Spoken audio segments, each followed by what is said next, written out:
இந்த நாள் கர்த்தர் நம்மோடு பேசுகிற வார்த்தை பயம். ஆதியாகமத்திலிருந்து வெளிப்படுத்தல் விசேஷம் வரையும் தேவன் அதிகமாய் மனுஷனுக்கு ஆறுதலாய் பேசின வார்த்தை என்னன்னா, நீ பயப்படாத. அப்ப மனுஷனை முதலாவது செய்தி இருக்கும், முடிஞ்ச பயத்தின் ஆவின்னு சொல்லிட்டு ஒரு சப்ஜெக்ட் எடுத்திருப்போம், யூடியூப்ல போய் அதை பாருங்க. பயமுறுத்துற ஆவின்னு சொல்லிட்டு சில ஆவிகள் நம்ம தேசத்துல கட்டவிழ்க்கப்பட்டு இருக்கும்.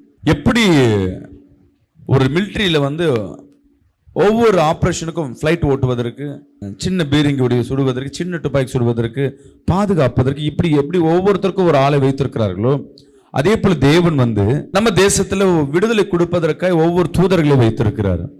அதே போல பிசாசு என்ன பண்ணுவான்னா, உபத்திரத்தை உண்டு பண்ணுவதற்கே ஒரு ஆவிகளை உண்டு பண்ணுவான். அதுல முக்கியமான பார்ட் எதுன்னா, பயத்தை உண்டு பண்ணுகிற ஆவி. வியாதி, செல்வாக்கு, அப்புறம் சமாதானம், இதெல்லாம் கிரியேட் பண்ற சில ஆவிகளை காட்டிலும் ரொம்ப விசேஷமான அவன் அதிகமாய் பயன்படுத்துகிற ஆயுதம் எதுன்னா பயத்தின் ஆவி. வஞ்சிக்கிற ஆவி, பொய் சொல்லுகிற ஆவி, இதெல்லாவற்றையும் மேற்கொண்டெல்லாம் யார் ஒருத்தர் அந்த பயத்தின் ஆவியில உட்கொள்றார்களோ, சிறைப்பட்டு போறார்களோ, அவர்களால வெளியே வருவது ரொம்ப கஷ்டம். பாவம் செஞ்ச உடனே முதல் உள்ள ஒரு மனிதனுக்குள்ள உள்ள வருகிறது எதுன்னா பயத்தை உண்டு பண்ணுகிற ஆவி. நம்ம யோசிச்சு பாருங்க, ரோட்ல வண்டி, ஜென்ஸுக்கு தெரியும், ரோட்ல வண்டி ஓட்டுவோம், வண்டியில லைசன்ஸோ இன்சூரன்ஸோ இல்லைன்னாவே போற டிராபிக் போலீஸ் எல்லாம் பார்த்தா பயப்படுவோம். ஹெல்மெட் இல்லைன்னா போற டிராபிக் போலீஸ் எல்லாம் பார்த்தா இங்க பிடிப்பானா அங்க பிடிப்பானா. டபுள்ஸ் போகாம ட்ரிபிள்ஸ் போகணும்னா சந்து புந்தில் ஏதாவது போலீஸ் இருக்கான, ஏன்னா நான் தப்பு செய்யறேன், அதனால இதற்கு முன்பாக அதே வண்டியில போவோம், யாரும் பிடிக்கும். ஏன்னா என்கிட்ட எல்லாமே இருந்ததுன்னா, நான் கரெக்டா இருந்தேன்னா பயப்பட தேவையில்லை. அப்போ பாவம் தான் முதலாவது காரியம், ஒருத்தனை பயமுறுத்துகிற காரியம். இன்னைக்கு கர்த்தர் நமக்கு சொல்லி கொடுக்கிற பாடம் என்னன்னா, இந்த பயமுறுத்துற ஆவிய எப்படி எல்லாம் அது நம்ம வாழ்க்கையில கிரியை செய்கிறது, அதை எப்படி மேற்கொண்டா அதை ஈஸியா அதை வெளியே எடுக்க முடியும். சில பேருக்கு பார்த்தீங்கன்னா, நிறைய பேர் ஃபோன் பண்ணுவாங்க, பாஸ்டர் பயமாவே இருக்கு. என்ன காரணம் கேட்டால் ஒரு காரணமும் இருக்காது, ஆனால் பயப்படுவாங்க. அது திகில் உண்டு பண்ணுகிற பயம். சில பேருக்கு இருளை பார்த்தா பயம், நைட்டான பயம். அது இருள் பயத்தை இருக்கிற சூழ்நிலை காட்டி பயத்தை உண்டு பண்ணும். ரெண்டாவது சூழ்நிலை மூலமாய் உருவாக்கப்படுகிற பயம். நாளைக்கு இது பிரச்சனை வரப்போகுது, இன்னைக்கு இந்த பிரச்சனை, இதை எப்படி சமாளிக்க போறேன் அப்படின்னு, இல்லை இந்த கடனை எப்படி கட்டுவேன், இந்த ஃபீஸ் எப்படி கட்டுவேன், நாட்கள் கடந்து போகுது, இந்த பயம். இப்போ பயமானது ஏதோ ஒரு ரூபத்துல ஒரு மனிதன் என்ன பண்ணும், அட்டாக் பண்ண ஆரம்பிக்கும். அந்த பயத்தின் வீரியம் எப்படி இருக்கும் யோசிச்சு பாருங்க. ஒரு மனிதனை பாம்பு கடிச்சா, நல்ல பாம்பு கடிச்சா 1 ஹவர்ல கரெக்டா ட்ரீட்மெண்ட் கொடுத்தா அவனை என்ன பண்ண முடியும், பழைக்க வைக்க முடியும். ஆனா அதே மருத்துவம் சொல்லுது, அவங்க பயந்துட்டாங்கன்னா 5 நிமிஷம் கூடத்துக்குள்ள என்ன பண்ண மாட்டாங்க, இருக்க மாட்டாங்க. சொல்லுவாங்க பயப்படாது பயப்படாது பயப்படாதுன்னு. இப்போ பாருங்க, பாம்பு விஷம் கூட உடம்பு முழுவதும் ஏறுவதற்கு எது சப்போர்ட்டா இருக்கு, இந்த பயம் தான். எவ்வளவு பேர் சூழ்நிலை இருந்தாலும் சரி, ஒரு மனிதன் தைரியமா இருக்கிறாங்கன்னா, அது மாந்திரிகமா இருக்கட்டும், பிரச்சனைகளா இருக்கட்டும், உன் உயிரை எடுக்கிற சூழ்நிலைகளுக்கு உன் கத்தி உன் கழுத்துக்கு நேராக நின்று உனக்கு முன்பாக எதிர்ப்பா வந்தாலும் சரி, நல்லா தெரிஞ்சுக்கங்களேன், பயம் மட்டும் உங்க வாழ்க்கையில இல்லைன்னா எவ்வளவு சூழ்நிலையும் சமாளிக்க முடியும். பயம் இருந்ததுன்னா கொசுவை பார்த்தா கூட பயப்படும். நைட்ல பார்த்தீங்கன்னா பயம் வந்துருச்சுனாவே ஒரு பூச்சி கத்திட்டே இருக்கும். அது எப்படி கத்தோம்னா, கொலுசு நடக்கிற மாதிரியே கத்தும். உடனே வீட்டில் இருக்க போயிடுவாங்க, கொலுசு யாரோ ஒரு ஆவி வெளியே போகுது பாரு. மற்ற நாள் கத்தி இருக்கவும் தெரியாது, ஆனா அன்னைக்கு மட்டும் அந்த பூச்சியின் சத்தம் ஒரு பெரிய பயத்தை உண்டு பண்ணும். பயம் சத்தத்துக்கா, இல்லை அந்த பூச்சிக்கா, இல்லை பேய்க்கா, ஏன் இல்லை அது உன்னை என்ன பண்ண போகுது, ஒன்றும் பண்ண போறது இல்லை. ஆனா பயம். இன்னைக்கு இந்த சத்தியத்தை கேட்கும் பொழுது, முழுசா கேட்கும் பொழுது, சொல்லுகிற வசனத்தை எல்லாம் நோட் பண்ணி வச்சுக்கோங்க. வீட்டில் போய் அதை படிக்கும் பொழுது தேவன் ஒரு பெரிய விடுதலை கர்த்தர் கொடுக்க ஆயத்தமா இருக்கிற. சங்கீதம் 34ஆம் அதிகாரம் 5ஆம் வசனத்தை, பயப்படப்படுவதெல்லாம், பயம் ஏற்படும் பொழுதெல்லாம் தாவீது சொல்லுகிற காரியத்தை நாம் பார்ப்போமா. அவர்கள் அவரை நோக்கி பார்த்து பிரகாசம் அடைந்தார்கள், அவர்கள் முகங்கள் வெட்கப்படவில்லை. அவர்களை பார்த்து பிரகாசம் அடைந்தார்கள், அவர்கள் முகங்கள். முதலாவது நம்ம எவ்வளவு தேவனை பார்க்கிறோமோ நாம் பிரகாசம் அடைகிறவர்களா இருக்கிறோம்.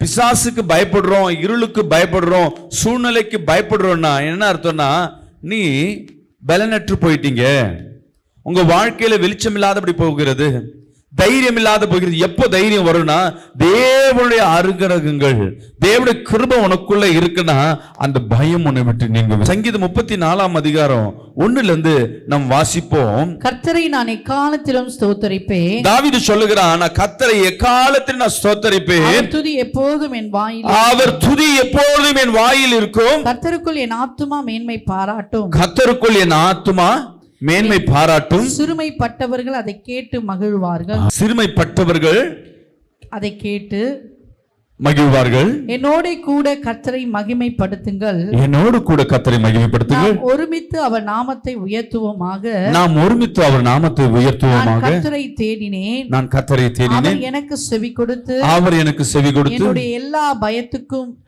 என்னை நீங்களாக்கி விட்டார். அவர் எல்லா பயத்திற்கும் அவர் நீங்களாக்கி விட்டாரா? இந்த பயம் உங்களை விட்டு போனா முதல் காரியம் துதியின் சத்தம் உங்க வாய்கள் இருக்கணும்.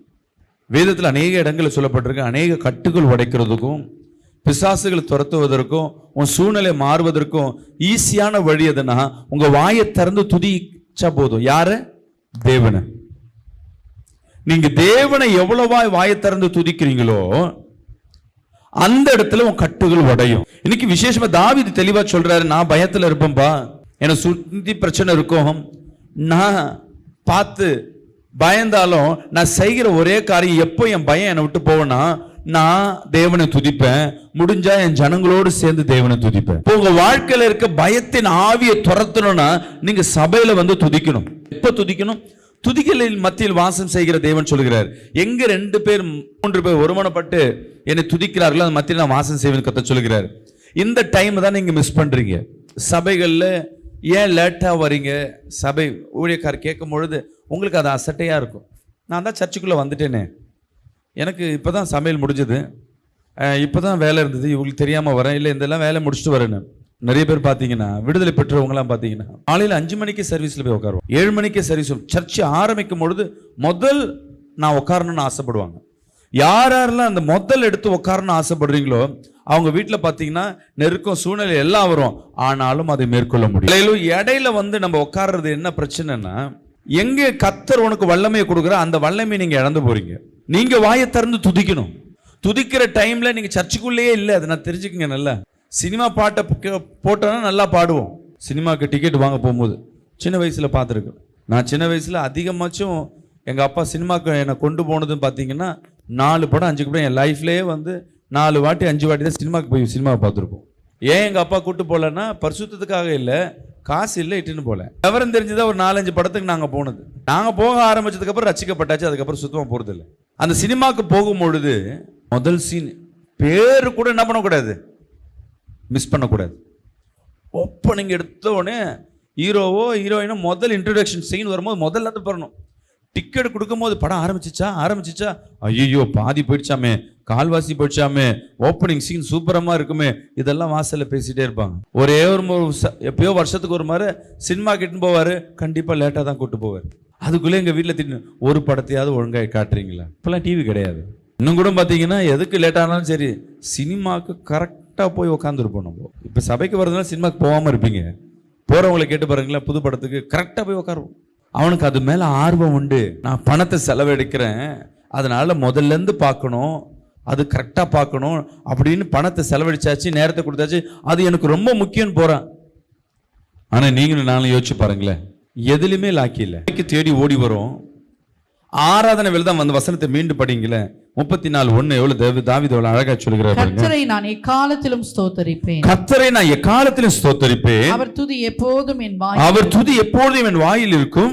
கர்த்தருக்குள் என் ஆத்துமா மேன்மை பாராட்டும், கர்த்தருக்குள் என் ஆத்துமா மேன்மை பாராட்டும். மேன்மை பாராட்டுனா என்ன? தேவனை மேன்மை பாராட்டும். ஆண்டவரே நீ பெரியவர், நல்லவர். மேன்மை பாராட்டுவது என்பது நன்றி சொல்வது தேவனுக்கு நேராக. படிங்க. சிறுமைப்பட்டவர்கள் அதை கேட்டு மகிழ்வார்கள், சிறுமைப்பட்டவர்கள் அதை கேட்டு மகிழ்வார்கள். என்னோட கூட கர்த்தரை மகிமைப்படுத்துங்கள், என்னோடு கூட சேர்ந்து கர்த்தரை மகிமைப்படுத்துங்கள். ஒருமித்து அவர் நாமத்தை உயர்த்துவோமாக, நம்ம எல்லாம் ஒண்ணு சேர்ந்து அவரை துதிப்போமாக. நான் கர்த்தரை தேடினேன், நான் கர்த்தரை தேடினேன், அவர் எனக்கு செவி கொடுத்து, எனக்கு அவர் செவி கொடுத்து, என்னுடைய எல்லா பயத்துக்கும் அவன் சொல்றான், நான் மேன்மை பாராட்டும்பா, கர்த்தரை நான் தேடினேன், எனக்கு பெருமையா இருக்கு, நான் தான் ஸ்பெஷல். கர்த்தரை நான் எந்த சூழ்நிலை நெருக்கத்திலையும் நான் அவரை துதிப்பேன், அவரை மேன்மை பாராட்டுவேன். சிறுமைப்பட்டவர்கள் என்ன அர்த்தம்? வருத்தப்படுறவங்க, பாரமா இருக்கவங்க, வியாதிப்பட்டவங்க, கொஞ்சம் என் கூட வந்து சேர்ந்து என் கூட கர்த்தரை துதிங்க. அப்போ கர்த்தர் நாம் எல்லாம் சேர்ந்து துதிக்கும் போது என் பாரத்தை கர்த்தர் என்ன பண்ணுவாரு? என் பயத்தை கர்த்தர் நீக்குவார். அப்ப சபைகள்ல வந்து துதிக்கிறது ரொம்ப இம்பார்ட்டன்ட். வீடுகள்ல ஃபேமிலியில போய் துதிக்கிறது ரொம்ப இம்பார்ட்டன்ட். தனிமையில துதிப்பது ரொம்ப இம்பார்ட்டன்ட். தனிமையில சில பேர் துதிச்சிடுவீங்க, துதிக்க முடியாது. ஒன்னே ஒண்ணுதான், சபைகளுக்குள்ள வந்து துதிக்கிறது. சர்ச்சில் முதல் அரை மணி நேரம் பாஸ்டர் மெசேஜ் எடுக்கிற வரை ஆத்மா பாதி உள்ள இருக்காது. இதான் நம்ம ஆசீர்வாதம் கெட்டு போகுது. உங்க ஆசீர்வாதத்துக்கு தடை வேற யாருமே இல்லை. பிசாசோ, சூனிய கட்டுகளோ, மாந்திரிக கட்டுகளோ இல்லை. நீங்க தான். நீங்க சொல்லுவீங்க, நான் என்னோட சூழ்நிலை. நம்ம ஒரு விடுதலைக்கு போற டாக்டர்கிட்ட அப்பாயின்மெண்ட் வாங்குறோம். 4-5 மாசத்துக்கு முன்னாடி எனக்கு காலில் சின்ன பலவீனம். சரி, ஒரு ஸ்பெஷல் டாக்டரை போய் பார்க்குறோம். அவர் அப்பாயின்மெண்ட் கொடுத்துட்டாரு.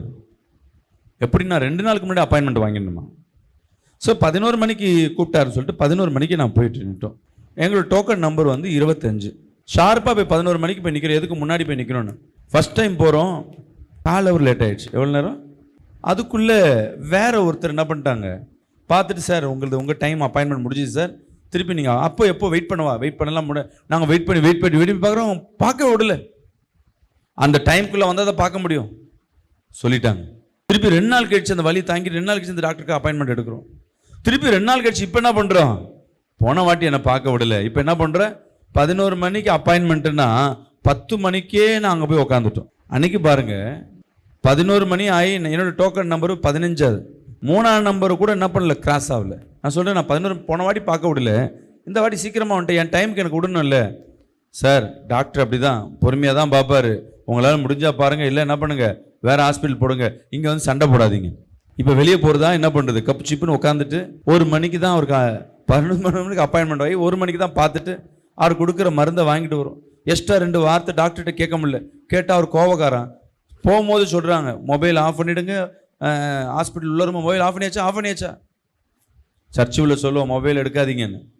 உள்ள முன்னாடி உட்காந்து ரிங்குன்னு அடிக்கும்.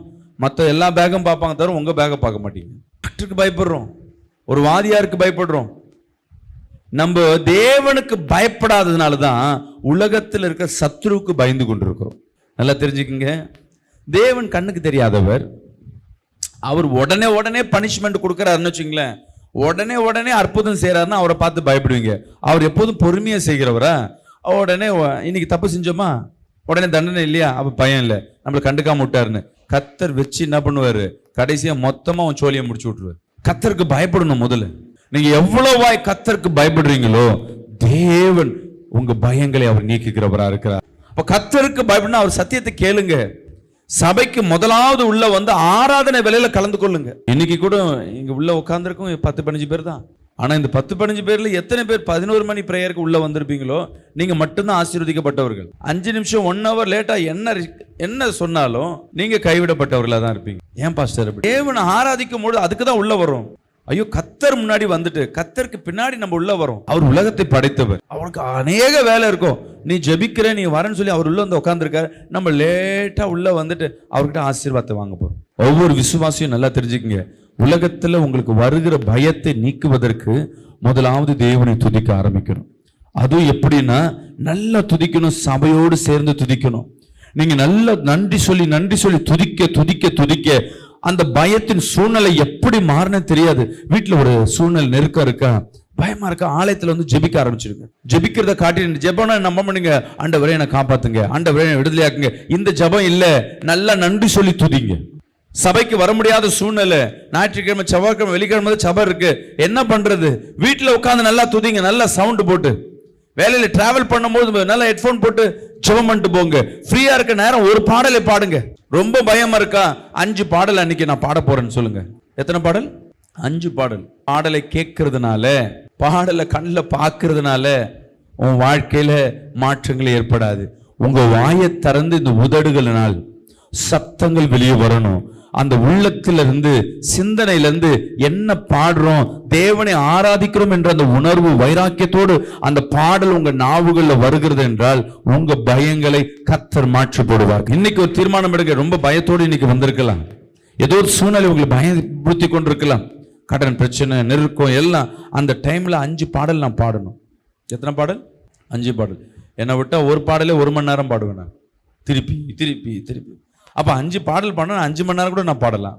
அதே பாடலை 10 நிமிஷத்துல கூட நான் பாடலாம். அதே பாடலை 1 மணி நேரம் கூட பாடலாம். எவ்வளவு தேவனை நீ ருசி பார்க்கிறியோ அந்த பாடலை ஸ்டாப் பண்ண மனசு வராது. இப்போ முதல் காரியம், உங்க பயங்களை நீக்குவதற்கு கர்த்தருக்கு கீழ்ப்படிந்து ஆலயத்துல சபையோடு வந்து துதிக்கணும். 2வது தனிமையில இருந்து துதிக்கணும். 3வது குடும்ப ஜெபத்துல உட்கார்ந்து துதிச்சு பாருங்க. உங்க பயங்கள் உங்களை விட்டு இன்னைக்கு நீங்கி போறதை பார்க்க முடியும். 2வது அதே சங்கீதம் 34 2ஆம் வசனத்தை வாசிப்போம். கர்த்தருக்குள் என் ஆத்துமா மேன்மை பாராட்டும். இந்த ஒரு வசனம் ரொம்ப முக்கியமா நோட் பண்ணிக்கங்க. உங்க பயம் வரும்பொழுது இந்த வசனத்தை படிச்சுட்டு நீங்க ஜெபம் பண்ணுங்க, ஆராதிங்க. கர்த்தருக்குள் என்ன பண்ணுமா? மேன்மை பாராட்டணும். நம்ம எங்க மேன்மை பாராட்டணும்? உலக பொருட்களை வைத்து. என் ட்ரெஸ் எப்படி இருக்கு பத்தியா? யாருக்கிட்டையும் இந்த மாதிரி ட்ரெஸ் கிடையாது, யாருக்கிட்டையும் இந்த மாதிரி நெக்லஸ் கிடையாது, யாரும் என்ன எங்க சொந்தம் யாரும் இந்த மாதிரி வீடை கட்டல, எங்க சொந்தத்துல ஒருத்தவங்கிட்ட கூட காரு கிடையாது, என் புள்ள பாரு என் சொந்தத்துக்கு மத்தியில் எப்படி இருக்காம்ப. இந்த மேன்மை பாராட்டுவது. சில பேருக்கு பெருமையா உட்காந்துட்டு இருப்பாங்க. நீ பெருமைக்கு உண்டான காரியங்கள் எதை செய்யறியோ அந்தந்த இடத்துல தேவன் உனக்கு எதிர்த்து நிற்பார். நம்மளுடைய வேலை தேவ தூதர்ல ஏன் தேவன் இன்னும் ஆசீர்வதித்து கொண்டே இருக்கிறார்னா, அவர்களே அவருடைய வேலை தேவனை எப்போது மேன்மை பாராட்டு கொண்டே இருப்பாங்க. நீ பரிசுத்தர் பரிசுத்தர் பரிசுத்தர் பரிசுத்தர். அப்படின்னா என்ன பண்ணணும்? தேவன் செய்த நன்மைகளை நீங்க சொல்லி உங்க வாய்களை சொல்லி மேன்மை பாராட்டணும். எப்படி பாஸ்டர்? சில பேர் ஸ்தோத்திர பலி புஸ்தகம் எடுத்து படிப்பீங்க. நான் 1000 படிச்சேன், 100 சொன்னேன், நல்லதுதான். ஆனா அதை காட்டிலும் மேன்மையான ஒன்று சொல்றேன் கேளுங்க. இதெல்லாம் செங்கல்ல எப்படி பிரிச்சார் நீங்க பார்த்துருப்பீங்களா? நம்ம கேட்ட விசுவாசம் தான். விசுவாசம் எப்படி பார்த்து வர விசுவாசத்தை தான் ஸ்பெஷல். பார்க்காம வர விசுவாசம் அந்த விசுவாசம் எப்போ வேணா என்ன பண்ணும்? நம்பிக்கையற்று போகும். எக்ஸாம்பிள், நான் நல்லா டான்ஸ் ஆடுவேன் அப்படின்னு அவங்க கிட்ட சொல்லிக்கிட்டே இருக்கேன். எல்லாரும் சொல்றாங்க பாஸ்டர் நல்லா டான்ஸ் ஆடுவாங்க. ஆனா நீங்க என்ன பண்ணதில்லை? டான்ஸ் ஆனதை பார்த்ததில்லை. சொல்லி கேள்வி கேட்கல எங்க பாஸ்டர் ஜாவன் சொல்ற, ஆனா எப்படி ஆடுவார் எப்படி என்ன பண்ணுவார்னு தெரியாது, நீ பார்த்ததில்லை. கேள்வி. ஆனா விசுவாசிங்க எல்லாம் சொன்னாங்க உண்மையா தான் இருக்கும், உண்மையா தான் இருக்கும். ஆனா மற்றவங்க கிட்ட சொல்லும் போது ஒருத்தர் வந்து சொல்றாங்க, அவர் சும்மா சொல்றாங்க ஆடவே தெரியாதுங்க அப்படின்னு உங்ககிட்ட தனியா உட்காந்து உன்கிட்ட ஆர்குமெண்ட் பண்றாங்க. நீங்க எந்த அளவுக்கு தைரியமா அவர் ஆடுவார்னு சொல்லுவீங்க? ஒருவேளை நம்ம கிட்ட சொன்னவங்க பொய்யா இருக்குமோ யோசிக்க ஆரம்பிச்சிடுவீங்க. ஏன்னா ஒருத்தரும் சொல்ற நல்லா அன்னைக்கு தெரியும், அன்னைக்கு அவரை ஆட சொல்றேன், அவர் ஆடவே தெரியல, அவர் ஆட தெரியலன்னு பொய் சொல்லிட்டு இருந்தார் அப்படின்னு சொல்லி அவர் யாரோ ஒருத்தர் பார்த்த மாதிரியே நிலைச்சி சொல்லும் பொழுது உங்க இருதயம் என்னவா இருக்கும்? ஒரு வேளை உண்மையா இருக்குமோ? ஏன் நீங்க பார்க்கல? அதுவே நீங்க பார்த்துருந்தீங்கன்னா, நான் டான்ஸ் ஆடுறத நீங்க பார்த்துருந்தீங்கன்னா, உனக்கு என்ன தெரியும்? நான் அன்னைக்கு பாரு பிரேயருக்கு போயிருந்தேன், அன்னைக்கு என்னமா ஆடினாரு, நீ பொய் சொல்லாத. அவன் என்ன சொல்லணும்னு சொல்லுவீங்க? அடிச்சு சொல்லுவீங்க, நான் கண்ணில் பார்த்தேன், நான் கண்ணில் பார்த்தேன். ஏன்னா விசுவாசத்துல ஒரு காரியத்தை நீ உணர்ந்துட்ட, நீ அனுபவிச்சுட்டனா அந்த விசுவாசத்தை ஒருத்தரால் என்ன பண்ண முடியாது? சீர்குலைக்க முடியாது. அலையில் அப்ப அவர் மேன்மையை பாராட்ட வேண்டும் என்றால் நீங்க செய்ய வேண்டிய காரியம், உங்க வாழ்க்கையில நீங்க கண்ணில் பார்த்தது, நீங்க அனுபவிச்ச இந்த சாட்சிய தேவனை மேன்மை பாராட்டு. இந்த மழையில நல்லா கவனிச்சுங்க, சின்ன காரியம் சொல்றேன். இந்த மழையில எத்தனை பேர் வீட்டில் உள்ள தங்க முடியாதபடி கஷ்டத்தோடு இருக்கிறாங்க. மழை ஒழுகும், சின்ன மழைக்கு தண்ணி, இந்த மழைக்கு வீட்டு உள்ள தண்ணி சில வீட்டில் பார்த்தீங்கன்னா குப்பிளி, வீட்டு உள்ள தண்ணி, வெளியே ரோட்ல தண்ணி இருக்காது, அவங்க வீட்டுக்குள்ள தண்ணி ஊற்று எடுத்துக்கொண்டே இருக்கும், கரண்ட் இருக்காது. ஆனா அது மத்தியும் நமக்கு ஒரு வீட்டை கத்தர், அது வாடகை விட எதுவா இருக்கட்டும், இந்த மழையில ஒரு பாதுகாப்பா இந்த குளிருக்கு எதமா ஒரு வீட்டை கொடுத்துருக்காரு, ரூம் கொடுத்துருக்கிறாருன்னா கத்தர் செய்த நன்றியை அவருக்கு மேலுமே பாராட்டின. ஆண்டவரே நீ சொல்லலாம், ஆண்டவரே என்ன எனக்கு பாலிகை இல்லை, இந்த மழையை காப்பாத்திருக்கிறார், எனக்கு ஒரு நல்ல வீட்டை வாடகைக்கு கொடுத்திருக்கிறீரே, நன்றி அப்பா. சில பேர் வீட்டில் ஒழுவோம், தலை வீடு இருந்தாலும் ஒழுவி வீட்டில் படுக்க முடியாது. ஆண்டவரே எனக்கு நல்ல ஒரு வீட்டை கொடுத்தீரே, ஒழுவாதபடி ஒரு வீட்டை கொடுத்தீரே, நன்றி அப்பா.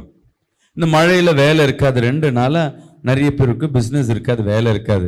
அது மத்தியில நீ சாப்பிடுறேன்னா, சில பேர் சாப்பாடு இல்லைன்னு இப்ப பாருங்க, கொஞ்ச நேரத்துல கவர்மெண்ட்ல சாப்பாடு ஆக்கி எடுத்துட்டு போடுவாங்க ரோட்ல. நிறைய பேர் நம்ம ஆளுங்களே போய் வாங்குவாங்க. ஆனா அதை வாங்காதபடி உன்னை திருப்தி ஆக்கி நடத்திருக்கிறார்ல, அதற்கு தேவனுக்கு நன்றி சொல்லு. என்னைக்கோ நடந்த நான் நல்ல தாய் தகப்பனை கத்தர் கொடுத்திருக்கிறார், நல்ல சகோதரன் சகோதரியை கத்தர் கொடுத்திருக்கிறார், நல்ல மனைவியை கொடுத்திருக்கிறார், நல்ல கணவனை கொடுத்திருக்கிறார். இதெல்லாம் நன்றி சொல்லுங்க. சில பேர் கண்ணு இல்லை, எனக்கு நல்ல கண்ணை கொடுத்திருக்கிறார். சில பேருக்கு முடியல, எனக்கு நல்ல முடியை கொடுத்திருக்கிறார். எனக்கு நல்லா கேட்கிற திறமையை கருத்து கொடுத்துரு. சில பேருக்கு காது வலி, காதுல ஏதோ ஊத்துதுன்னுவாங்க, காது அடைப்பி, காதுலயே பிரச்சனை. சில பேருக்கு பார்த்தீங்கன்னா பல்லுல பிரச்சனை, பல்ல பிளான்டிங்னுவாங்க, எடுப்பாங்க, அந்த பல்லு வலி மொத்தத்தையும் எடுப்பாங்க. இதெல்லாம் நிறைய பேருக்கு நடக்குது. நமக்கு சொத்த பல்லா தூக்கி போட்டு நம்ம பாட்டு பொக்க வாயில கூட நம்ம பாடிட்டு இருக்கோம். தேவனுக்கு அதுக்கு நன்றி சொல்லுங்க, வாயில எந்த பிரச்சனையும் கத்தர் கொடுக்கல. சில பேருக்கு மூக்குல பிரச்சனை, சில பேர் பெண் பிள்ளைகளை பார்த்தீங்கன்னா முகத்துல அந்த பருவுக்காக அந்த பிள்ளை ட்ரீட்மெண்ட் எடுத்துகிட்டே இருக்கும். அது என்ன ட்ரீட்மெண்ட் எடுக்க, அது டபுளாக தான் மாறும் தவிர போய் சரியாக போனதா இல்லை. அந்த பிள்ளை பாரம் ஃபுல்லாக முகத்தில் தான் இருக்கும். கடந்த போன ஒரு 6-7 மாதத்துக்கு முன்னாடி என் பொண்ணு வெளியே எங்கேயாவது ஃபங்க்ஷன் போகலான்னா, நான் வரல டேடி, என் முகத்துலலாம் பருவாக இருக்குது. சின்னதாக அதுக்கு ரொம்ப நொந்து போயிருந்தது. டெய்லி நைட்டில் போனால் யூடியூப்பை பார்த்துட்டு மஞ்சளை போடுறது, பால் எடுத்து வைக்கிறது, க்ரீம் இல்லாமல் அந்த நாட்டு வைத்தியம் தக்காளி தூக்கி வைக்கிறது, இது ஏதோ பண்ணுச்சு. நான் கேட்டேன், எல்லாம் பண்ணி சரியாச்சா? இல்லை. ஜெபம் பண்ணு, ப்ரேயர் ஆயிலோட உனக்கு வேற எதுவுமே இல்லை. உன் தலையிலையும் மூஞ்சிலையும் டெய்லியும் தலையில வை, அதுவே மாறும். எண்ணெய் தலையில வைக்காததே உன் தலையில மூஞ்சிக்கு போட்ட இது வர்றதுக்கு காரணமே ஹீட்டு தான்மா. தலையில எண்ணெய் வை, அது ஜெபம் எண்ணெய் வை. இன்னைக்கு ஜெபம் பண்ணிட்டு உன் முகத்துல தலையிலையும் முகத்திலையும் வை பாரு, 3 நாள்ல சரியா போகும். செஞ்சுது அந்த பிள்ளை. அவ்வளோதான், 3 நாள்ல அந்த முகப்பருவ காணும். கத்தருக்கு எடுத்ததுக்காக நன்றி சொல்ல திருப்பி வரும். திருப்பி சொல்ல ஆரம்பிச்சேன். கவனிங்க, நம்ம செய்த காரியங்கள் நமக்கு இல்லாதவைகளை தான் குறையா பேசுவோம். இருக்கிறது எவ்வளோ. போய் ஜிஹெச்சுக்கு போங்கம்மா, போய் அந்த பெரிய ஹாஸ்பிட்டல் போய் பாருங்க, எவ்வளோ பெரிய என்னென்ன பிரச்சனை வராங்க. நம்ம அதுல இருந்து கத்தர் காத்திர புது பிரச்சனை, புது பிரச்சனை. கையில கை நல்லா வச்சிருக்க, நகை சுத்தி வந்தா 1 வாரம் பிரச்சனை. இதற்காக நன்றி சொல்லியிருக்கியா? கண்ணில் ஏதாவது ஒருத்தர் பலவீனம் காட்டுறாங்களா? ஆண்டவரே நன்றி அப்பா. உனக்கு இருதய பிரச்சனை இருக்கும், ஆனா ஒருத்தர் இருதய பிரச்சனை மறிச்சு போய் ஹாஸ்பிட்டல் இருப்பாங்க, இல்ல செய்தி வரும், ஆண்டவரே என்ன காப்பாத்தினீங்க நன்றி அப்பா. இவ்வளவு பலவீனத்துல எனக்கு ஜீவனை கொடுத்திருக்கிறேன் நன்றி. எத்தனை பேர் சொல்றீங்க?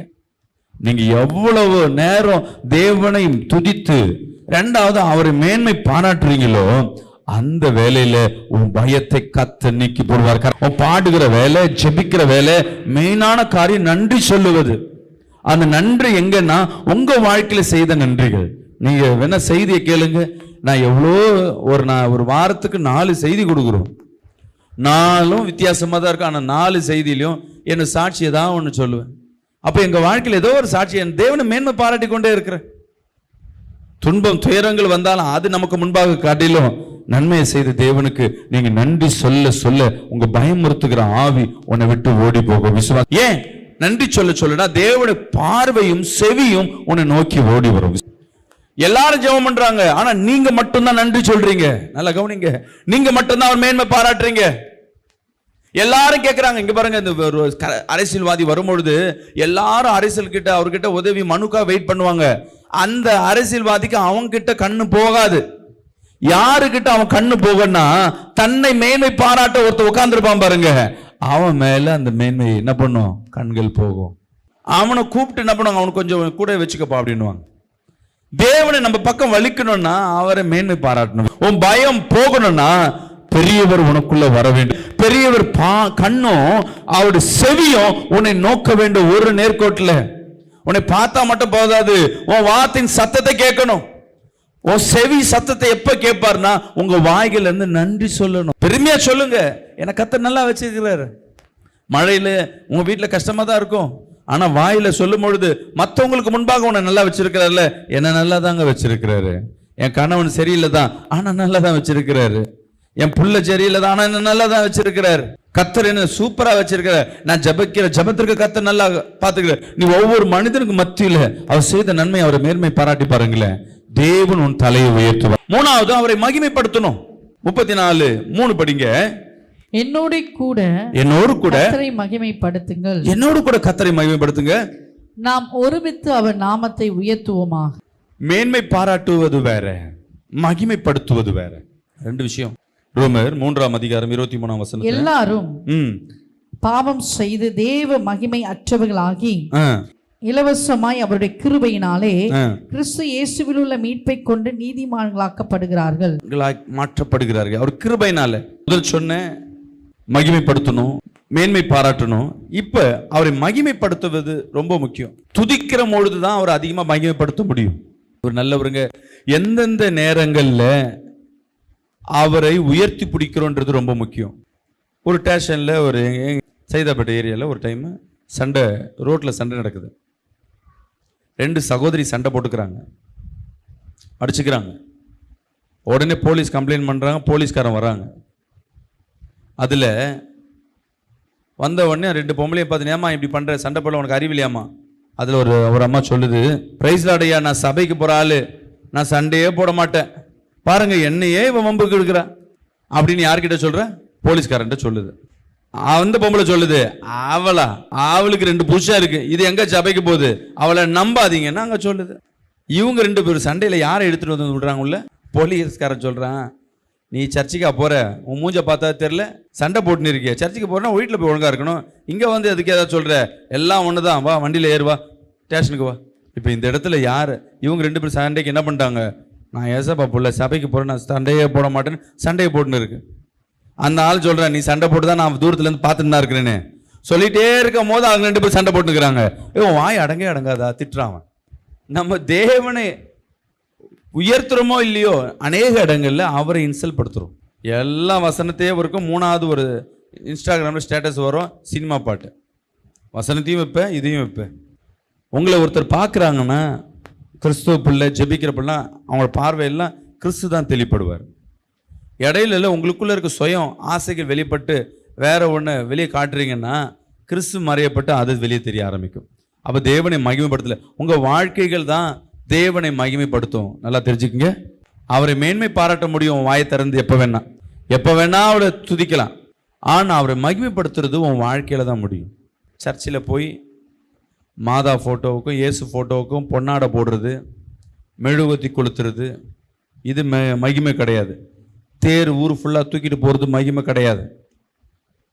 நான் கோயில் தேரை தூக்குறேன், நான் போய் மலைக்கு போகிறேன், நான் போய் காவி உடைய போடுறேன். இங்கே பார்த்தீங்கன்னா எல்லாம் இந்த கொடி திருவிழா அப்போது எல்லாம் காவி ட்ரெஸ் போட்டு இங்கேருந்து அப்படியே ஊர்வலம் போயிட்டு இருப்பாங்க. எங்கே? வேளாங்கண்ணி கோயிலுக்கு வந்து நாங்கள் நடைப்பயணமாய் போகிறோம். சில பேர் சில்பர் கூட போடாமல் போவாங்க. போகும்போது சில பேர் கொடியை தூக்கிட்டு போவாங்க, அது பொறுத்தனை. ஒருத்தர் பார்த்தீங்கன்னா தேர் இழுக்கிறேன்னு சொல்லிட்டு மாதாவுடைய சிலையை வச்சு ஒரு தேர் டெக்கரேஷன் பண்ணி அதை என்ன பண்ணுற, தலையில் வச்சு தூக்கிட்டு போகிறார். அப்போது காவடி தூக்கத்துக்கு இதுக்கு என்ன வித்தியாசம்? ஒரு வித்தியாசம் இல்லை. கொடி தூக்குறதுக்கு இதுக்கு என்ன வித்தியாசம்? ஒரு வித்தியாசம் இல்லை. இன்னொருத்தர் ஷோல்டரில் பிடிச்சி அந்த வண்டியை எடுத்துகிட்டு போகிறார். பார்த்தோன்னேப்பா, மாதா மேலே இவ்வளோ பக்தியாக இருக்குது, எல்லாம் நல்லா இருக்குது. அந்த தேரை எடுத்து இங்கேருந்து நடந்து போகிற வரை 40 நாள் 30 நாள் பாஸ்டிங் எடுப்பாங்க. அங்கே போய் அந்த ட்ரெஸ்ஸை கைட்டி போட்ட உடனேயும் அந்த கால் எங்கே ஓடுனா அங்கே கல் விற்பாங்க, சுண்டை கஞ்சி விற்பாங்க, ஒயின் ஷாப் இருக்கும். அவ்வளோதான். போகிற போது சிங்கிளாக போவார், வரும்போது அவர் ஆட்டம் எப்படி இருக்குன்னா அவர் என்ன நிலையில் இருக்கிறாரு. அங்கே போய் தங்கும்போது அங்கே இருக்க ஒயின் ஷாப்லேயும் கல் கடையிலையும் உட்காந்துருக்கிறவங்க எல்லாம் பார்த்தீங்கன்னா 90% இந்த காவடி தூக்கிட்டு போனவங்க தான். சில பேர் உண்மையாக பக்தியாக போகணும், அவங்கள சொல்லலை. அந்த 1-2 பேர் தேவ நாமத்தை உயர்த்தலை, இகழ்றாங்க. சரி, இந்த 40 நாள் நீ ஒழுங்காக இருந்துட்ட, மீதி இருக்கிற நாள் எப்படி இருக்கிற? வந்த உடனே அவரை பற்றி என்னன்னா, அவங்க வீட்டில் ஏன் கம்முன்னு இருப்பாங்கன்னா, 40 நாளாவது குடிக்காமல் இருக்காரு, பரவாயில்ல இருக்கட்டும். வந்ததுக்கு அப்புறமேட்டு 40 நாளுக்கு வேண்டியது மொத்தமாக குடிச்சு 2 நாள் என்ன பண்ணிருப்பாரு, வீட்டையே அலங்கோலம் பண்ணுவார்.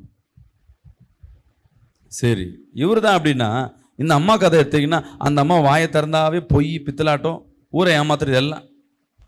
நான் சர்ச் கோயில் கொடி தூக்கின்னு போகிறவங்களையும் சரி, ஊர்வலம் போகிறது எல்லாரையும் சொல்ல, ஒரு சிலர், அந்த ஒரு சிலர் பண்ணுற தப்பு முழுசு என்ன பண்ணுது, தேவ நாமத்தை தூசிக்கப்படுகிறது. ஒருவேளை நான் கிறிஸ்துவனா நம்ம இருக்கிறோன்னா, நம்ம செயல்பாடுகள் தேவனை துன்பப்படுத்துதுன்னா அதை மாற்றுங்க. இல்லைன்னா பயம் உங்கள் வாழ்க்கையில் சூட ஆரம்பிச்சிடும்.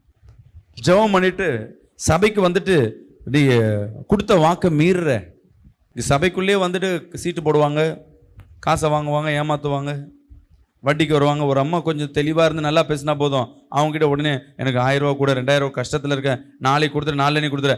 அதுக்கப்புறம் நீ சர்ச்சுக்கும் வரமாட்டேன், வந்தாலும் கொடுக்க மாட்டேன். அந்த அம்மா எதை நம்பி சொல்லுவாங்க கடைசியில், பாஸ்டர் விசுவாசி நம்பி கொடுத்தோம் பாஸ்டர்.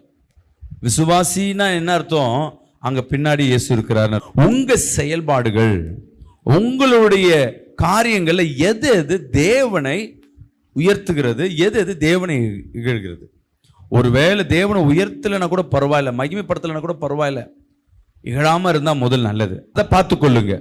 சீக்கிரமா உன் வாழ்க்கையில இருக்க பயங்கள் நீங்கணும்னா ஒரே ஒரு காரியம், உங்க செயல்பாடுகள் அவரை உயர்த்தும். உங்க வாழ்க்கையின் தராதரங்கள், உங்க வாழ்க்கையின் வாழ்கிற விதம், வேலை செய்கிற இடத்துல, குடும்ப வாழ்க்கையில நீ எப்பொழுதும் ஒரு வார்த்தை பேசினா உன் கணவன்ட்டையும் மனைவி கிட்ட பதில் திட்டுகிற ஆளா இருந்துன்னா, நீ சர்ச்சுக்கு போற ஜெபிக்கிறன்னா, நீ அமைதியா போறனா, உனக்குள்ள ஏசப்பா இருக்கிறன்னா அவர் உணரணும். அப்பா ஜெபிச்சுட்டா பிரச்சனை இல்லை, ஜெபிக்கும் போது நல்லா திட்டலாங்க, ஜெபிக்கும் போது நல்லா பண்ணலாங்க. ஏன்னா உன்னோடு கர்த்தர் இருக்கிறாரு, உன் கூட இருக்கிற தேவன் பெரியவர் என்று உன் குடும்பத்துல தெரியணும். ஒரு நெருக்கம் வரும்போது உன் வீட்டுல சொல்லணும், நம்ம ஜெபிக்கலாம், இதை மாறும், நம்ம ஜெபிக்கலாம், கர்த்தர் மாத்துவார். உங்க வாயிலிருந்து எந்தெந்த நேரத்துல தேவன் நாமத்தை உயர்த்துறீங்களோ அந்தந்த இடத்துல தேவன் உன்னை ஆசீர்வதிக்கிறவரா இருக்கிறார். ஒரு அம்மா இங்க, ஒரு சகோதரன், எல்லாம் இங்க ப்ரோக்ராம் நடக்குது, கிறிஸ்துமஸ் ப்ரோக்ராம். இங்க ப்ரோக்ராம் பண்றவங்க 2 பேர் மேக்கப் பண்றது, படிக்கட்டில் பர்ஸ் எல்லாம் வச்சுட்டு அங்க மேக்கப் பண்ணிட்டு உள்ள வந்து சில்ட்ரன்ஸ் ப்ரோக்ராம் ஆக்ட் பண்றாங்க. திருப்பி போய் சர்ச்சை முடிஞ்சோன்னு பார்த்தா அந்த பர்ஸும் காணும், உள்ள பணமும் காணும். பர்ஸு பார்த்தா மேலே மொட்டை மாடியில் பாத்ரூமில் வெறும் பர்ஸு மட்டும் கிடக்குது, பணம் இல்லை. எங்கேன்னு சிசிடிவி கேமராவில் பார்த்தா ஒரு பையன் எடுக்குது, அழகாக தெரிஞ்சு போச்சு, சபையில் இருக்க விசுவாசியோட பையன். அவனை கூப்பிட்டு கேட்குறோம், டேய் நீ எடுத்தியாடா? பிரைஸ் லார்ட் பாஸ்டர், நான் இப்போல்லாம் அதெல்லாம் எதுவும் பண்ணுறதில்ல, நான் இப்போ ஜெபிக்கிறேன் பாஸ்டர், நல்லா துதிக்கிறேன் பாஸ்டர், ஏசப்பா கூட இருக்கிறேன். நீங்கள் வேணா ஏசப்பாட்ட கேட்டு பாருங்களேன். டே ஏசப்பா தான்டா சிசிடிவி கேமராவில் காட்டி விட்டார் ஒன்று. இல்லவே இல்லை பாஸ்டர், அது நான் கிடையாது பாஸ்டர். டே ஓ முகம் தானே தெரியுது, நீ அழகாக படிக்கட்டில் தூக்கிட்டு போகிறதே, தூக்கிட்டு போனால் அங்கேயே வச்சுட்டு போயிட்டேன், நான் பார்த்தேன், இங்கேருந்து எடுத்தேன், மேலே வச்சுட்டு போட்டேன், மேலே சிசிடிவி கேமரா இல்லையே. உனக்கு தெரியாது, சிசிடிவி கேமரா மேலே ஒன்று வச்சிருக்கேன், பார்த்து இல்லையா நீ அப்படின்னு. கடைசி வரையும் யாரை முன்னாடி எடுத்துகிட்டு வந்து வைக்கிறேன்? ஏசப்பா நான் ஜெபிக்கிறேன், இப்போ எங்கள் அம்மா எனக்காக ஜெபிக்கிறாங்க. உடனே அவங்க அம்மா சொல்கிறாங்க, பாஸ்டர் இப்போ அவன் ஜெபிக்கிறான் பாஸ்டர், வீண் பழி எங்கள் மேலே போடாதீங்க. அம்மா சிசிடிவி கேமரா வீடியோ காட்டின பிறகு தான் அந்த அம்மா நம்புகிறாங்க. அது வரையும் அவங்கள தப்பிப்பதற்கு யாரை கொண்டு வந்து வைக்கிறாங்க? இயேசு.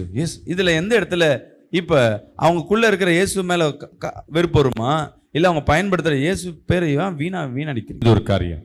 அடுத்ததா 4வது, தேவனை கிட்டத்தட்ட பயம் போகணும்னா நம்ம செய்ய வேண்டிய காரியம், சங்கீதம் 34:4 படிங்கள. நான் கர்த்தரை தேடினேன், அவர் எனக்கு செவி கொடுத்து என்னுடைய எல்லா பயத்துக்கும் என்னை நீங்களா. இந்த ஒரு வசனம் அப்படியே பிடிச்சிங்க. 34, கர்த்தரை நான் தேடினேன். நீங்க எங்கெல்லாம் கர்த்தரை தேடுறீங்களோ அந்த இடத்துல பயத்தின் ஆவி ஓடி போகும். முதல் பாட சொல்றேன், 2வது நன்றி சொல்றேன், 3வது அவரை மகிமைப்படுத்த சொல்லுங்க, 4வது நீங்க செய்ய வேண்டிய காரியம், அவரை தேடுகிறவர்கள். நீங்க நினைச்சிட்டீங்க அவரை பார்த்துட்டேன்னு சொல்லிட்டு ஆலயத்தில் இருக்கிறார் நீங்க கன்ஃபார்ம் பண்ணிட்டு வரீங்க, அது நீங்க பண்ற முதல் தப்பு. வீட்டில் கர்த்தர் இருக்கிறாருன்னு நீங்க நினைச்சுக்கிட்டீங்க, அதனால நீங்க 2வது பண்ற தப்பு. இந்த 2 காரியமுமே அவரை தேடுறதில்லை. ஒரு கல்யாண சத்திரத்தில், இல்லை ஒரு ஃபங்க்ஷனில், இல்லை உங்க வீட்டில் ஒரு சின்ன குழந்தை இருக்கு, அந்த குழந்தை உனக்குள்ள வீட்டுக்குள்ளேயே இருக்கிறதுன்னு நினைச்சிட்டே இருப்பேன். கொஞ்ச நேரம் கழிச்சு பார்த்தா காணா போயிருக்கும். எங்கன்னு போச்சுன்னா இங்க விளையாண்டது பிறகு அப்படியே படிக்கட்டு இறங்கி வேற எங்கேயா போயிருக்கும். உன் நினைப்பு இங்கே தான் இருக்கும், வெளியே போகாதுன்னு. டெய்லியும் நீ செக் பண்ணிக்கணும். டாக்டர்கிட்ட நீங்க உள்ள போறீங்கன்னா முதல் டெஸ்ட் பண்ணுவாங்க, ஜுரம் எவ்வளவு இருக்கு, எவ்வளவு மீட்டர், அதுக்குள்ளதான் எழுதி டாக்டர்கிட்ட அனுப்புவாங்க. நீ தேவனை தேடுறன்னா தேவன் உனக்குள்ள இருக்கிறாரா? எங்க இருக்கிறார்? ஆலயத்துக்குள்ள இல்ல, நல்லா தெரிஞ்சுக்கங்க. ஆலயத்துல நீ வந்து தேடும் பொழுதுதான் நீ கண்டறிய முடியும். ஆலயத்துல இருக்கிறார் நம்பிக்கிட்டு உள்ள வர, ஆனா உன் செயல்பாடுகள் எதுவும் அவரை பார்க்க முடியாது. அவரை தேடுற நோக்கத்துல உள்ள வரினா அவரை பார்க்க முடியும். அவர் எங்க இருப்பார்? அவர் எங்கேயோ இருப்பாருங்க, ஆலயத்துல எங்க அவர் பிரசன்னம் இருக்கும்.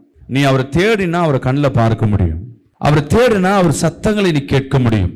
அவரை தேடினா அவருடைய தொடுதலை நீ உணர முடியும். நிச்சயமா ஆலயத்துக்குள் உள்ள வந்துட்டு, ஆண்டவரே உம்முடைய வார்த்தை என்னோட செய்தியின் மூலமா பேசுங்கன்னு சொல்லுங்களேன். கர்த்தர் வார்த்தை மூலம் பேசி நான் இருக்கிறேன்றது வெளிப்படும். ஆராதனை வேலையில எசப்பா உம்முடைய பிரசன்னம், உம்முடைய மகிமை என்னை தொடட்டும் அப்பா, நீங்க இங்க இருக்கிறீங்கப்பா, என்னை தொடுங்கன்னு சொல்லி கேளுங்களேன். நீ கேட்கும் பொழுது, தொடும் பொழுது தேவன் இருக்கிறாருன்னு அங்கீகரிக்க. நீ ஜெபிக்கும் பொழுது நான் விஷன்ஸ் பார்க்கணும், உம்மை நோக்கி பார்க்கணும் கேட்கும், கர்த்தர் தன் தரிசனத்தை உனக்கு முன்பாக ஊற்றுவார். எப்போ? தேடும் பொழுது.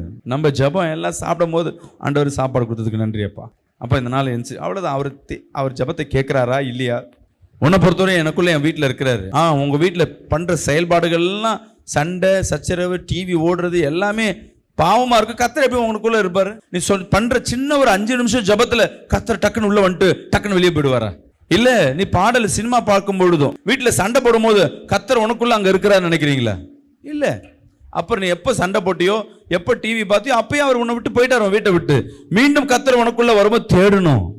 ஜபத்துல நல்லா துதிச்சு அவரை நன்றி சொல்லி பாடதான் அவர் பிரசன்னம் உன்னை தொடும்பொழுதுதான் தேவன் எனக்குள்ள இருக்கிறார்ன்றதை உணர முடியும். தாவீது சொல்லுகிறான், நான் தேவனை நோக்கி தேடுவேன். அவன் போய் இயேசுவை கண்ணில் பார்த்தானா? இல்ல அவர்கிட்ட போயிட்டு காலில் விழுந்தானா? இப்பயாவது நமக்கு 2000 வருஷம் இயேசு கிறிஸ்துன்னு ஒரு மனுஷனாய் ஒருத்தர் பிறந்தார். தாவீது காலகட்டங்கள்ல, அந்த மோசேயின் காலகட்டங்கள்ல தேவனை எப்படி பண்ணுவாங்கன்னா துதியின் மத்தியில தான் அவரை தரிசிப்பாங்க. அவர் சத்தங்கள் காதுல கேட்க, உணர்வுகள், அபிஷேகம், இப்படிதான் அதுலதான் கடந்து போனாங்க. அப்ப எப்படி எல்லாம் தேவன் நம்மளை அபிஷேகிப்பார்? நல்லா கவனிங்க. இப்படி எல்லாம் தேவன் என்னை அபிஷேகிப்பார். எந்தெந்த ரூபத்துல நான் தேவனை பார்க்க முடியும்? அதற்கு நான் என்ன செய்ய வேண்டும்? இதை நீ எங்கெங்க தெரியும்? உன் வீட்டுல தேடினா கர்த்தரை கண்டறிய முடியும். உன் வேலை ஸ்தலத்துல தேவனை தேடினா தேவனை பார்க்க முடியும். வீணா வைக்கிற நம்பிக்கை வேற, உணர்ந்து வைக்கிற நம்பிக்கை வேற. விசுவாசிக்கிறாமே சொல்லுவேன். உணர்ந்து வைக்கிறதுனா நீ ஜெபிக்கும் பொழுது அந்த பிரச்சனை வரும்போது உனக்கே தெரியும் கர்த்தர் எனக்கு கூட இருக்கிறார். நீ சுடுகாட்டுல உட்காந்து நீ ஜெபிச்சாலும் கர்த்தர் உன்னோடு இருப்பார். நிறைய பேர் வீடு சொல்லுவாங்க, இந்த வீடு ராசி இல்லை, இந்த வீட்டு வாசல்ல வீட்டுக்கு விரோதமா சூனியம் செஞ்சுட்டாங்க, வாசலுக்கு எதிராக இருக்கு இந்த வீடு. நிறைய பேர் தான் ஜெபம் பண்ணல, நான் கர்த்தருக்குள்ள சரியா இல்லை, நான் சரியா துதிக்கல, இதெல்லாம் பார்க்க மாட்டாங்க. எடுத்த உடனே குறை, இந்த வீடு தான் பிரச்சனை, இந்த நபர் தான் எனக்கு. யாரு வேணா எனக்கு சூனியம் செய்யட்டுங்க. அன்பு சகோதரி சகோதரியே, உங்களுக்கு எல்லாம் 1-2 பேர் தான் மாந்திரிக்க பண்ணுவாங்க. ஊழியக்காரா இருக்க எங்களுக்கு என்ன தெரியுங்களா? இந்த இலையில வச்சா இந்த இலையில இருக்க பூசாரி ஒருத்தன் பண்ணுவான், சும்மாமே பண்ணுவான். ஏன்னா இந்த இங்க ஜெபிக்க அந்த ஆவி ஓடும். ஆனாலும் அதை கட்டுறதுக்கு என்ன கட்டுவான். இப்போ ஒரு சகோதரி பலவீனத்துக்கு வராங்கன்னா அவங்க ஒரு மாந்திரிகம் பண்ணி வச்சிருப்பாங்க. நான் ஜெபம் பண்ண அங்கே கிளியர் ஆகுதுன்னா முதல்ல அந்த மந்திரவாதி கடுப்பு எங்கே வரும்னா இந்த ஊழியக்கார மேலே முதல்ல அவருக்கு ஒரு மந்திரம் செய்யடா, நீ சபைக்கே போகாத மாதிரி 2 பேரும் பிரிச்சு வை. இப்போ இவ்வளோ பேர், எத்தனையோ பேர் வந்துட்டு போகிறாங்க. ஒரு வாரத்துக்கு மட்டும் ஒரு 300-400 பேருக்கு மேலே கட்டுக்கள் உடையத்துக்கு வந்து போகிறாங்க. அவ்வளோ ஆவி எங்களோட போராட ஏன் எங்களை மேற்கொள்ள முடியல? ஏன்னா நாங்கள் டெய்லியும் சபைக்கு வந்தால் தேவன் இங்கே இருக்கிறாரா, அந்த பிரசன்னத்தை பார்க்காம நான் ஜெபிச்சு முடிக்க மாட்டோம். தேவனை தேடும் பொழுது எங்கெங்கெல்லாம் இந்த ஜபத்தின் மூலமா தேவனை தேட முடியும். பாஸ்டிங் பிரேயர் மூலமா தேவனை தேட முடியுமா? தனி ஜபத்தின் மூலமா தேவனை தேட முடியுமா? ஒரு விடுதலை பிரேயர் மூலமா தேவனை தேட முடியுமா? அவர் துதிக்கிறதுனால தேவனை தேட முடியுமா? உபவாசம் இருக்கிறதுனால தேவனை தேட முடியுமா? எந்தெந்த வழியிலெல்லாம் தேவனை தேட எந்த ஒரு கிரியும் எங்களை பயமுறுத்தாதபடி கர்த்தர் எங்களை வேலை எடுத்துக் கொண்டிருக்கிறார். எடுத்து படிங்க சங்கீதம் 27ஆம் அதிகாரம் 8ஆம் வசனத்தை வாசிங்களேன். என் முகத்தை தேடுங்கள் என்று சொன்னீரே, உம்முடைய முகத்தையே தேடுவேன் கர்த்தாவே என்று என் இருதயம் என்னிடத்தில் சொல்லுகிறது. தேவன் சொல்லுகிறார், என் முகத்தை தேடுங்க. நம்ம தேவன் முகத்தை நம்ம தேட ஆரம்பிக்கணும். நம்ம என்ன தேடுறோம்னா அவர் முகம் போட்டோவில் வச்ச மாதிரி சினிமாவில் பார்த்த மாதிரி இருக்கும். தேவன் முகத்தை தேடுதல்ல, அவர் வல்லமையை தேடுங்க, அவருடைய அதிசயத்தை தேடுங்க. 1 நாளாகும் 16ஆம் அதிகாரம் 11ஆம் வசனத்தை வாசிங்க, கைகள் எடுத்துக்கொள்ளுங்க. கர்த்தரையும் அவர் வல்லமையும் நாடுங்கள், அவர் சமூகத்தை நித்தமும் தேடுங்கள். அவர் சமூகத்தை நித்தமும் தேடு. எங்க கிடைப்பாரோ எந்த இடத்துல அதை போய் தேடுங்க. மொபைல எடுத்துட்டு வரேன், வீட்டிலேருந்து கிளம்புறேன், இடையில பெட்ரோல் பங்க் போகிறேன், பெட்ரோல் போடுறேன், திருப்பி பைக் எடுத்துகிட்டு நான் என்ன போகிறேன், ஒரு விசுவாசி வீட்டில் போகிறேன், ஜெபம் பண்ணுறேன், திருப்பி வீட்டுக்கு வந்துட்டேன். வீட்டில் வந்து பார்க்கும்போது என்கிட்ட மொபைல் இல்லை. நான் இப்போ எங்கெங்கே தேடணும்? முதல் என் வீட்டை நல்லா தேடணும். முதல் நான் எடுத்துகிட்டு போனேன்னா முதல் பார்க்கணும். வீட்டை நல்லா தேடணும். வீட்டில் இல்லை, அப்போ எடுத்துகிட்டு போனேன், ஓகே. இடையில எங்கே போனேன்? பெட்ரோல் பங்க் போய் தேடு, போகிற வழியில் தேடு. பெட்ரோல் பங்கை ஃபுல்லாக தேடியாச்சு. அங்கேருந்து விசுவாசி வீட்டில் நல்லா தேடியாச்சு. திருப்பி வந்த ரூட்டு இதை தேடினா போதும். இங்கே விட்டுட்டு நான் பக்கத்து வீட்டில் போயிட்டு, எதிர் வீட்டில் போயிட்டு, இன்னும் 2 விசுவாசி வீட்டில், உங்கள் வீட்டில் என் ஃபோன் இருக்கான்னு கேட்டேன்னா அது கிடைக்குமா கிடைக்காது? எங்கே போனனோ எங்கே விட்டு வந்தனோ அங்கே தான் இருக்கும் அது. அதே போல் தேவனை தேடத்தக்கதாக, கண்டடையத்தக்கதாக தேடுங்கள் வசனம் சொல்லப்பட்டிருக்கு. ஆலயத்தில் வந்த தேவனை தேட முடியும். ஏன்னா துதிகளின் மத்தியில் ஒரு வாசம் செய்கிறவர். 2-3 பேர் எங்க துதிக்கிறாங்க அங்க இருக்கிறேன்னு கர்த்தர் சொல்லிட்டாரு. அப்ப 2-3 பேர் துதிக்கிறாங்க அங்க இருப்பாரு. எப்ப இருப்பாருன்னா நீயும் கூட சேர்ந்து துதிச்சாதான் அவரை பார்க்க முடியும். இல்லைன்னா யார் துதிக்கிறாங்களோ அவரிடத்துல வருவார், அவரிடத்துல பேசுவார். ஆனா அங்கதான் இருக்கிறார், ஆனாலும் உன்னால பார்க்க முடியாது, கேட்க முடியாது. உன் வீட்டுக்குள்ள கர்த்தர் இருக்கிறாரா? அவர் எங்கும் ஸ்தாபித்து இருக்கிற தேவன். ஆனா நீ வீட்டுல ஜெபம் பண்ணாதான் அவரை பார்க்க முடியும், துதிக்க முடியும். பாவ இருதயத்தோடு தேவனை தரிசிக்க முடியாது, பார்க்க தேட முடியாது. பாவத்தை மன்னிக்க தான் கர்த்தர் வருவார் தவிர உன் பாவத்திற்கு துணையா இருக்க வரமாட்டார். நல்லா கவனிங்களேன். அப்ப தேவனை தேடணும்னா ஆலயத்துக்கு முதலாவது போகணும். சில பேர் சும்மா சொல்லுவாங்க, எங்களுக்கு ஒரு நாளைக்கு 100 காலுக்கு மேல வருது, டிவியை பார்த்துட்டு யூடியூபை பார்த்துட்டு. சர்ச்சுக்கு வரமாட்டாங்க. பாஸ்டர்மா, பாஸ்டரியா எங்களுக்கா ஜெபிங்க ஜெபிங்க, பாரமா இருக்கு. எங்கம்மா இருக்க? நான் இங்கே தான் தாம்பரத்தில் இருக்கேன், நான் இங்கே தான் வண்ணாரப்பேட்டில் இருக்கேன். சர்ச்சுக்கு வர முடியாது பாஸ்டர், வேலையா இருக்கு. ஆனால் எனக்கா ஜெபிச்சுக்குங்க. ஒரு நாளைக்கு 4 கால் பண்ணுவாங்க. ஏன்னா இதெல்லாம் இல்லை, இது கர்த்தரை தேடுவது அல்ல, ஜீசஸ் காலுக்கு. நமக்கு சர்ச்சில் ஒரு பிள்ளை வந்து ஜீசஸ் காலில் வேலை செய்யுது. ஏம்மா வேலையை விட்டு நின்ட்டேன் அப்படின்னா, பாஸ்டர் எதுக்கு ஜெபம் பண்ணுறது இல்லை, எனக்கு நைட்டு டியூட்டி போயிட்டாங்க பாஸ்டர். ஃபோன் பண்ணுறாங்க, என் குழந்தைக்கு உச்சா வர மாட்டுது, ஜெபம் பண்ணுங்க. என் பிள்ளை வந்து லூஸ் மோஷனாகவே போயின்னு இருக்கு, கொஞ்சோண்டு நிற்கிறதுக்கு கொஞ்சோண்டு ஜெபம் பண்ணுங்களேன். அது பரவாயில்ல பாஸ்டர், என் கணவர் என்னோட பேச மாட்டார், ஜெபம் பண்ணுங்க. அப்படியாம்மா? தொடர்ந்து 4 நாள் ஜெபம் பண்ணுறாங்க. ஏம்மா கணவன் பேச மாட்டாரு? அவர் மனைவியோடு பேசிட்டு இருக்காரு, என்கிட்ட பேசவே மாட்டாரு. அவர் ஜெபம் பண்ணுறாங்க. பாஸ்டர் இதுக்கும் ஜெபம் பண்ண சொல்கிறாங்க. நாங்களும் ஜெபம் பண்ணுறோம். ஆண்டவரே இவங்க விருப்பத்தின்படி ஜெபத்தை செய்யும். 2 நாளாக கால் பண்ணிகிட்டே இருக்காங்க. பாஸ்டர் எங்கள் வீட்டு அவர் எங்கே இருக்கிறாருன்னே தெரியல, கடந்த 15 நாளாக வரமாட்டார். ஜெபம் பண்ணுற நம்ம வருவாருமா திருப்பியும். பாஸ்டர் நீங்கள் லாஸ்ட் டைம் ஜெபம் பண்ணீங்க, சொன்னபடியே அடுத்த நாள் வந்துட்டு போயிட்டார் பாஸ்டர், திருப்பியும் வரல, திருப்பி ஜெபம் பண்ணுங்க. எனக்கு வந்துட்டு போயிட்டார். எங்கம்மா போனார், எது போனார்? இன்னைக்கு வந்த கணவர் ஏன் போகிறாரு, உன்னை விட்டு போகிறாரு, என்ன பண்ணுறாரு? கேட்க முழிக்குது. நீ சொல்ல, அவர் உண்மையாக உன் கணவரா? டப்புன்னு ஃபோனை கட் பண்ணிச்சு. வேற ஒரு நம்பர்லேருந்து வருது, வேற ஒரு ஃபோன் சொல்லிட்டு வருது என்கிட்ட. முந்தா நேற்று கால் பண்ணி, நீ தானே அது அப்படின்னு. அம்மா ஏசப்பா வந்து இந்த ராங் ரிலேஷன்ஷிப்புக்கெலாம் கர்த்தர் என்ன பண்ண மாட்டார், சப்போர்ட் பண்ண மாட்டார். முதலாவது உன் சொந்த புருஷனை போய் தேடு, முதல் ஃபோனை வை, இல்லைனா இதுவே உனக்கு சாபமாக போகும். டப்புன்னு ஃபோனை கட் பண்ணிச்சு. அடுத்த 2 நாள் கழிச்சு பாஸ்டர் அம்மாவுக்கு ஃபோன் வருது. இந்த மதானம்மா நீ உன் கணவனான்னு நீ கேள, டப்புன்னு வச்சிருப்பாரு ஃபோனுன்னு. அப்படியே அங்கே அது உன் கணவனான்ட்டு டப்புன்னு வச்சிருச்சு. கர்த்தரை எப்படி தேடுறது? உன் தேவைகளுக்கு இல்லை, அவர் பயங்கரமானவர். நல்லா தெரிஞ்சுக்கங்க, அவர் பரிசுத்தமானவர். அவர்கிட்ட நீ கரெக்டாக போனீங்கன்னா உனக்கு கரெக்டாக அவனை ஆசீர்வதிப்பார். தவறாக போய் நின்னா உன்னை சபிச்சிடுவார். யோசிச்சு பாருங்க, இந்த மாந்திரிக சூனியம் செய்கிறவங்களாம் பார்த்தீங்கன்னா முதல் எடுத்து சொல்றது என்ன சொல்லுன்னா, நாங்கள் நல்லதுக்கு தாங்க செய்வோம், நல்லதுக்கு தான் செய்வோம், பிரிஞ்சு போனோம் குடும்பத்தை ஒன்று சேர்ப்போம். இப்போ வாட்ஸ்அப்பில் வருது, இப்போ ஆடு வருது, டிவியில் 100க்கு மேலே காணாவே எல்லாம் மந்திரவாதி தான். 5 சேனலில் ஈவினிங் ஆனால் என்ன பண்ணுறாங்க, ஆடு கொடுக்குறான். பிரிஞ்சு போனோம் புருஷனே வசியம் பண்ண முடியும், கணவன் உன் மீது அன்பு இல்லையா, அவனை வசியம் பண்ணி உன்னோட வைத்திருக்க முடியும், எங்களிடத்துல வாருங்கள். இதுதான். ஆனா அங்க என்ன இருக்கும், தேவ வல்லமை இல்லை. சத்ருவை எங்க கொண்டு வருமோ, வசியம் பண்றதுனால ஒருத்தரை நம்ப முடியாது, விரும்ப முடியாது, ஒருத்தரை ஏற்றுக்கொள்ள முடியாது. அவங்க இருதயத்திலிருந்து உண்மையான வர அன்புக்கு இந்த உலகத்தில் எதுவுமே கிடையாது, அது கர்த்தர் மட்டும்தான் கொடுக்க முடியும். போயிட்டு வந்து அந்த பூசாரி பண்ணாரு, அதுலேருந்து என் கணவன் அன்பா இருக்கிறாரு, வாழ்க்கையை வேற மாதிரி போயிட்டு இருக்கோம். எல்லாம் கவனிச்சுங்க. கர்த்தரை தேடும் முடுனா அவர் எப்படிப்பட்டவர், எங்க இருப்பார்? ஆலயத்துக்கு வந்தாச்சு, ஜெபிக்கணும், கண்ணை மூடிட்டு ஆண்டவர் இந்த வசனம் மூலமா என்னோட பேசுங்க. நீ நினைக்கிற வார்த்தை கர்த்தர் பேசுறானா, கர்த்தர் அங்க இருக்கிறார். ஆவியானவர் எங்க உண்டோ அங்க விடுதலை உண்டு. நீ போற ஆலயத்துல உனக்கு ஒரு விடுதலை கிடைக்கும். ஜெபம் பண்ணும்போது ஆண்டவர் என்னோட பேசுங்க பேசுங்க பேசுங்க, நல்லா துதிங்க, நல்லா வொர்ஷிப் பண்ணுங்க, அவரை மேன்மை பாராட்டுங்க. அந்த டைம்ல கர்த்தர் உன்னோடு இருப்பார். ஒரு சகோதரன் சர்ச்சுக்கு வந்துட்டே இருக்கார், எல்லா சர்வீஸ்க்கு வருவார். ஒரு நாள் தெரியாம அவங்க வீட்டுக்கு வரேன்னு வீட்டுக்கு போயிட்டேன். ஏன்னா வராதீங்கன்னாரு. சரி வரேன்ட்டு போயிட்டேன். அங்கே போனால் அவங்க அப்பா அம்மா என்னை காரி துப்புறாங்க. உங்களால் தான் என் பையன் கெட்டு போயிருக்கான். நாங்கள் என்னம்மா பண்ணோம், வேலை வெட்டிக்க போகிறதில்ல, எப்போதும் சர்ச்சை இருக்கா. ஏன்பா நீ வேலைக்கு போகிறேன்னு சொன்னேன், நான் ஊழியம் பண்ணலான்னு இருக்கேன் பாஸ்டர். வேலை வெட்டி போகிற சோம்பேறித்தனப்பட்டுக்கிட்டு எங்கள் பேர் என்ன பண்ணுறது? இன்றைக்கி நிறைய பேர் அப்படி தான், நானும் ஊழியம் போகிறேன், வீட்டு வேலை செய்கிறதில்ல. இங்கே வந்து சில பொண்ணுங்க வந்து உட்காந்துரும், வீட்டில் போனால் திட்டுவாங்க. அதுக்கு பிரச்சனைக்கு நீ எங்கேயாவது ஓடிப்போ.